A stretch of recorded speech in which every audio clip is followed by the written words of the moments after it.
Gəlin belə danışam, mən sizə bir də deyim və bunu dəfələrlə başqa jurnalistlərə də demişəm. Əgər hətta bu günləri müharibə tam dayandırılsa və Armuz boğazı da açılsa, ilin axırına qədər bunun fəsadları elə bəlkə də gələn ilin bir aprel-may ayına qədər davam edəcək, inflyasiyaya təsir eləyəcək, işsizlik, iqtisadiyyat geriləyir. İqtisadiyyat geriləyəndə o deməkdir ki, iş yerləri də azalır, problemlər artır.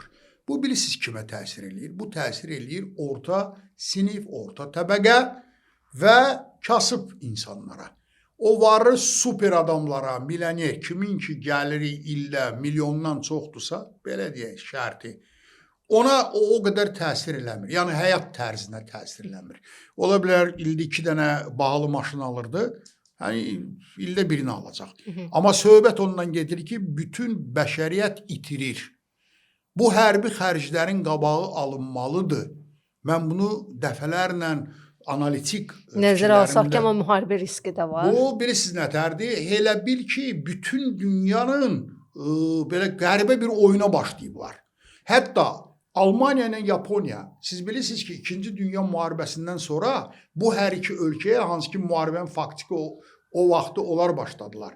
Məhdudiyyət qoyulmuşdu ki, hər il deməli ümumdaxili məhsuldan 1%-ə qədər bunlar hərbi xərclərini artıra bilərlər. Amma Almaniya hazırda dünyada artıq Avropada 5%-ə yaxınlaşır. Yaponiya da keçir və onlara məhdudiyyət qoyulmuşdur. Səhv eləmirəmsə 100.000 insan hərbiçi ola bilər. O da hərbiçi yox.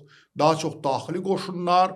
Yəni bunların hərbi gücü olmamalıdır. Bu da bunları bu formada bəşəriyyət Nürnberg prosesindən sonra qərar belə olmuşdu ki, bunlar bir də gələcəkdə müharibə başlaya bilməsinlər. Hani bəs o qərarların nəticəsi? Xanım, mən sizə bir şey deyim də, maraqlı, indi bizi üzr istəyirəm. 50 yaşdan yuxarı insanların yadındadır. Sovet vaxtında 2 qüvvə var idi. Bir NATO idi, bir də Varşava, deməli, Dogovor, Rus dilində. SSR var idi, Amerika var idi. Və hansı bir müharibə harada başlayırdı? Ya o başlayırdı, ya bu başlayırdı. Bir günləri aləm deyib bir-birinə 25 müharibə gedir.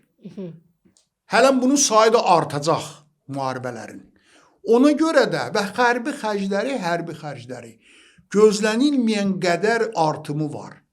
Bu bəşəriyyət üçün böyük bir problemdir insanlar üçün.